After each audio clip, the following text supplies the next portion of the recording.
Hi friends, I'll be taking you through a series in coming videos on the conscious and the subconscious mind. I have spent tens of hours, I think possibly hundreds of hours studying the subject. In a day, I spend on the average of conservatively 3 hours every day studying the subject. 3 hours every day, Monday to Friday though. I've noticed that a lot of people have gotten the subject totally wrong. Even some trainers, some who teach this, they have gotten it wrong, and while explaining what they do not understand, they further confuse the listeners who don't even know anything about what they're talking about. So I'll be running you through a series on this subject, so watch out for more videos around this.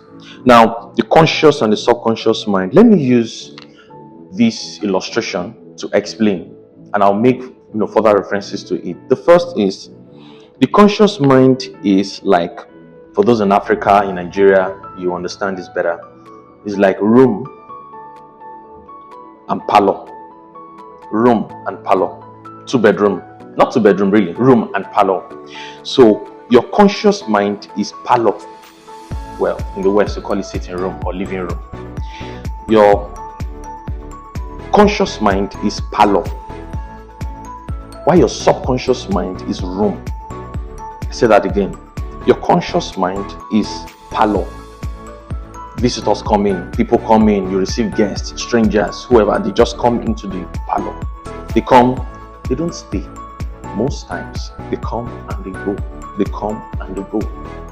But room, subconscious, and not so often you have visitors who come and they sleep over. And those who sleep over, they are more connected to you. They are those who are more known to you. They are those you have a stronger and a closer relationship with. That is it. Let me use this other illustration. You may not understand so much these illustrations I'm using, but let me lay this foundation with this. And then in other videos, I'll be making reference to this. So with this illustration, let me come into when we're born, what happens?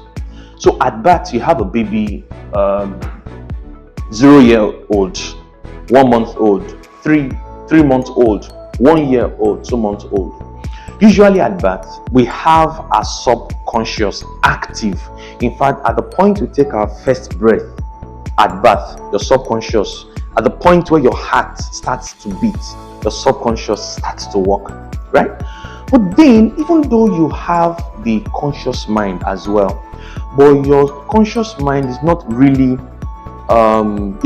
functional, because you do not have any base for reasoning. Our reasoning develops when we have 1 and 2 things to compare. You see something, this thing smells like, there's a comparison going on. This looks like, there's a comparison going on. I don't like this. It's because you know what you like. That's why you know you don't like this. That's a cognitive mind. That's a reasoning mind. That is your conscious mind.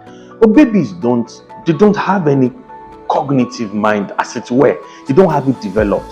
And that is why you have a child, you just finish using the iron, the pressing iron, and then you just keep the thing there, and the baby crawling sees something glittering, a silver glittering metal, and then begins to crawl. It wants to touch it. Maybe you light up the candle, your scent candle, and then the baby sees, this thing looks very attractive. What's this like? And the baby wants to touch it. The baby doesn't know that is fire. All right? You have 2, electric wires, they're sparkling. And then this looks attractive. This looks like what I want to get close to. And then the baby is approaching. And then you go and then pull the child back from that. So at birth, we do not have our cognitive, our reasoning mind, right? But then the subconscious is actually active from birth. But how does it work?